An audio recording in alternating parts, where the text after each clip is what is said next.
All right, well, October 28th, kicking off the video here, and we are back on the big deer property because one of the things I wanted to check. So basically I've got two Trax cameras here. We're gonna switch those out for L cameras, so this is all in one cutty link.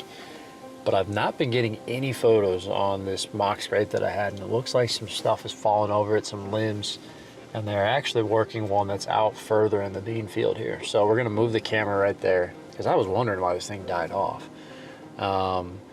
And then we're gonna try to identify some different trails over on this draw. Behind me over here, this is the money. This is where we're gonna kill him if we do. And frankly, it's the one we can hunt on north winds. I think we can hunt this guy in a west wind or a south wind, especially in the morning. We could probably get away with more. But ultimately, we're gonna try to load this thing up with cameras to give us some more intel, because here's the flat out deal. I don't even wanna get into it. Last week, you guys watched, we got that new river property.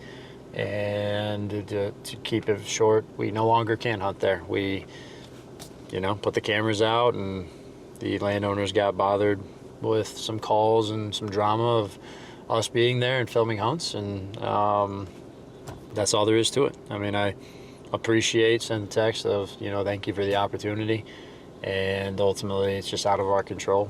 It's just the permission property hunting game. So that being said, I know you guys were excited about the property. I was as well. It was a good experience. Got to go scout a new type of terrain, and Evan and I are hitting the reset button today for this week. Halloween still looks good. We just got to figure out where the heck we're gonna hunt. This is the first step, and we will find ourselves in the woods at some point. All right, well, here we go. I'm gonna run you through the week, guys, because it has been a wild one. Not a lot of hunting again, and hopefully this is gonna make sense why I'm doing it this way. But October 28th is where we're starting here. We get the cameras moved, get a new camera set up, and the most important takeaway from the October 28th day on the big deer farm was that we came across a scrape that we had missed. Got a camera set up there, and looking ahead on the 30th, we were supposed to get a very big weather system that was gonna bring a ton of rain. And so similar to the piece that I just lost, I wanted to get a camera up over that because I felt like if there was intel to get before the rut starts, this was gonna be the spot where the rain would come and wash away the scent, deer should return, and we should get an idea of what the heck is using it. There's a couple of good trees, so we're keeping this spot in mind. Fast forward the next day, October 29th, I head east. I'm helping Joy hang a stand. She's getting into bow hunting a little bit more seriously. Been practicing shooting her bow. Find a good spot. We've got some deer walking by that stand location, so super excited to see what she gets done there. And then fast forward to the 30th. Here's another full day where we decided, with the rain that we had coming in, we were gonna hit some nearby public land that is along the river corridor. It's pretty similar terrain to what we had on the permission piece we lost. And whatever, we just got this bug that we wanted to go out and scout. And when you know it, we find a lot of good sign. We ended up walking a total of 6 miles round trip. Put a few cameras out. Ground time is long time.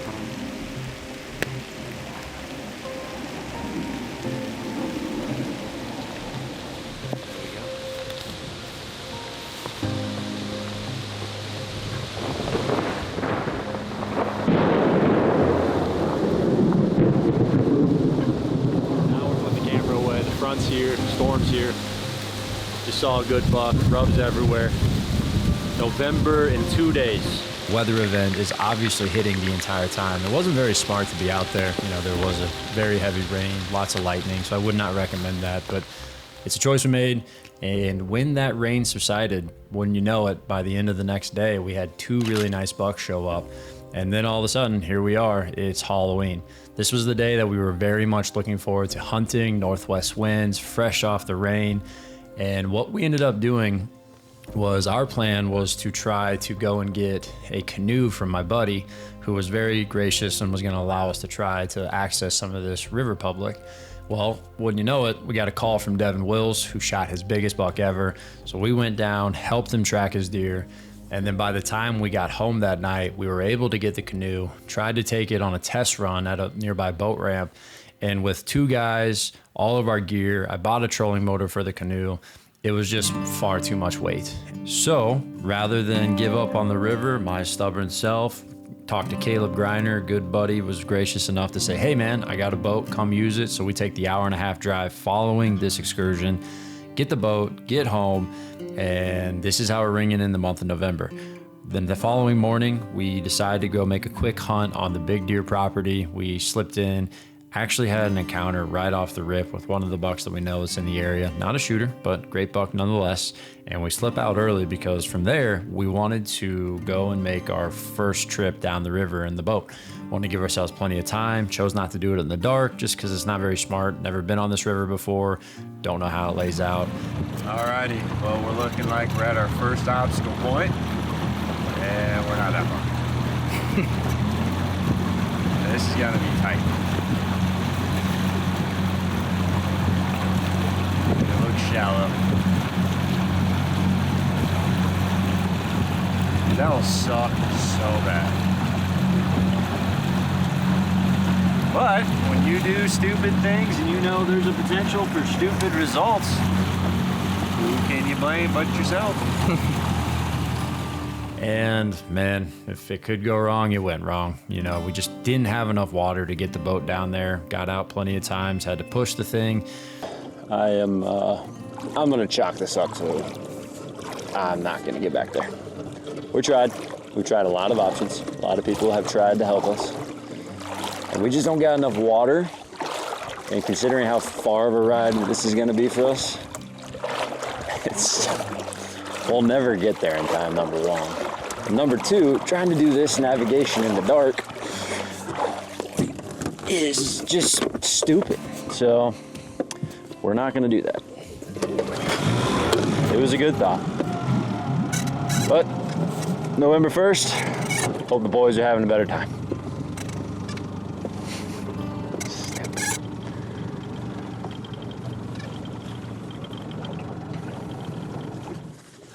You know, at 28 years old, I thought I'd be doing better than this. You know, you think the older you get, the easier it gets, but it's like, we just are being stupid. And at this point, by the time we finally made it back to the boat ramp, I've kind of just said, okay, the boat is not the option. The river, we're gonna go somewhere else. And at that point, we, to end November 1st, just made a really quick hunt on a piece of nearby public. All right, well, that is what not to do on November 1st in a drought year. Don't do it. We are now back to where we scouted in the thunderstorms. Didn't see much, and then fast forward to November 2nd, we have rain coming in again. We've been getting photos of not only the good buck that's in the area on the big deer property with all the tines, but finally we have photos of the big deer. That was November 1st. He's gone through, and it looks like he's on a doe. I go and buy a decoy because I feel like to shrink this bean field, I'm gonna need something to draw them into me. We're hunting over the scrape, hanging 2 new stands, and I feel like we've got a good chance in this stand location. All right, well, we are on the big deer farm, and we're doing something a little atypical right now, but we are making a move on the big deer because I think he is locked down with the doe based on some photos we got last night. And we're gonna set up a new stand on this scrape line. Obviously, Joy will drive out and all should be okay. Can't say I've ever done this before. Hung a tree stand in a spot that I had a camera. Can't say why, but.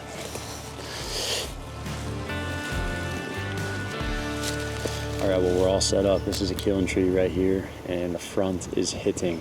November 2nd, just to wrap you up for where we're at today, Evan snuck out this morning and went to the public land piece that we hung cameras on a few days prior, would have been the 30th. And we had some good bucks on there, so he got out there. I knocked out some work. He saw a couple of good bucks, including one that we have on camera. And now we've made the switch to the big deer farm. As you just saw, we used Joy to sneak us in here with the truck. Got the stuff dropped off the decoy. She drove out, we hung 2 stands. And we got the decoy set up at about, I can tell you because I haven't actually looked. He's at 19 yards, which is pretty close, but the reason why I did that is because the way that these deer are walking this tree line, they want to come to the quartering to side of them, you know, so they can approach.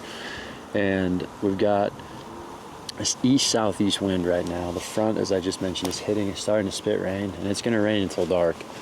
But we're not afraid of rain. This buck, I believe, there's a sequence of photos right here, and that's, I mean, I can't say it enough that it, you know, you got to be adaptable. You got to be fluid as far as where you put your cameras and how you're trying to learn the property. I mean, we've had cameras here since September, something like that, and we've gotten the big deer 3 times through that entire span. The one place in this entire property we hadn't put cameras was the one place there was a natural scrape. And within, you know, a day, we got both of our shooter bucks. Multiple days, we've had them here the last 2 days in a row. And the most recent sequence of photos from last night showed the second big deer running straight at this camera. So he was chasing something into these woods. There's a scrape right here. And then a few hours later, there's a doe that walks by, like I think it's 9:16, and then big deer is right behind her. And the first time that I've ever gotten him working a scrape was right here. And so it's going to be a close shot. The reason why we brought the decoy is hopefully if we see them, he will want to walk this deer off. And we're hunting the doe he's on for sure. We got cut beans in front of us. I don't know how it's going to go, but I think if you guys saw how many stands we've got in this small little wood block, you'd think we're, you know, just crazy. But we're just following what the intel's telling us, and I'm all in on this deer. I mean, we've played at our games, had our fun, tried the boats, and we failed. So now, I mean, we got the deer of a lifetime. I mean, those photos from last night are crazy. I mean, you just see, yeah, he's got great headgear, and he's a once-in-a-lifetime there, but this deer's body is just insane. I mean, that's what we saw all summer, but when you compare him to the second big buck, he's on a different level. So we're going to try to film as much as we can tonight. Obviously, if it starts pouring rain, we'll have to find a way to do it, but we're going to bring you this hunt, and man, oh man, do I want to make a call to the boys. Those guys, the whole team's been doing great, having success. I'm assuming Casey and Caleb are still after it. They've got tags. Owen's tagged out, Devin's tagged out, Gavin's tagged out. I know Zach hunted this morning, but I think he's off tonight. And then Rye and Mike over there in Eastern Iowa are still left to fill tags. So I don't know. I am excited. This feels like a killing day. We just got to get some luck on our side, and that's what it's going to take. And by golly, I'll take all the luck we can get, because we're lucky to be hunting this deer. That's all there is to that. But this is what you dream of. November 2nd. Steel gray skies, as Mr. Bill Winke would say. Spitting rain. Bucks in the area. It's a great day to be a bow hunter.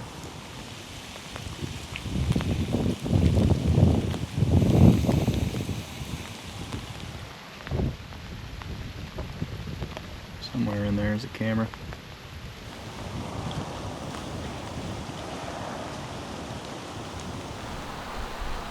Really overzealous over here.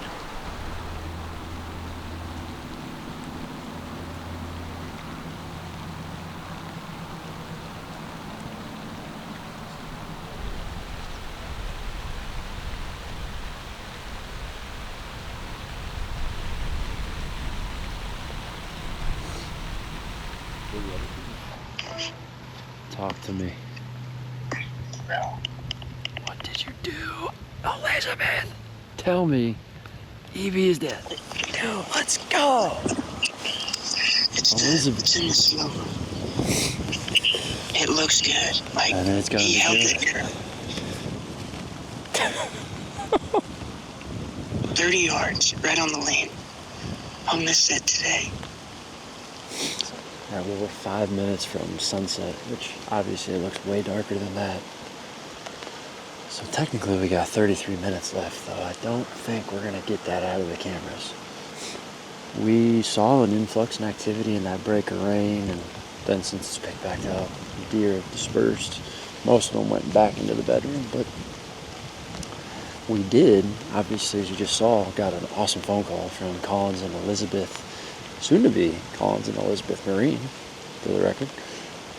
But Elizabeth just shot the EB buck, which is the buck that she's been after for quite a few years now. And he's an absolute stud. And from all signs of what I just watched, the worst case scenario, it's back of front lung, liver. Hopefully it's the back of both lungs. I mean, she made a really great shot, 30 yards, and Collins obviously killed it on the footage, but I could not be happier for those guys. Luckily where they're at, they're not supposed to get the rain for another 3 or 4 hours, so they should be good on the track from that standpoint, but we have a little bit of time left here. We're going to stick it out. We're sat here this long, but looking ahead at the next few days, our plan is this rain is supposed to linger for the next, I think, like 3 days. So we're going to prioritize the work if it's raining. And if it looks like there's some good windows to get into a stand, we'll probably try to sneak out here. What I think I'm going to do is just stash the decoy right off to the side here, put some brush over it, and then this will be the stand that I think we're going to hunt, especially after the rain. Once this rain's moved through and we get that switch, this will be a rocking spot, I think. So appreciate everybody who's tagging along right now, and we will see you on the next one.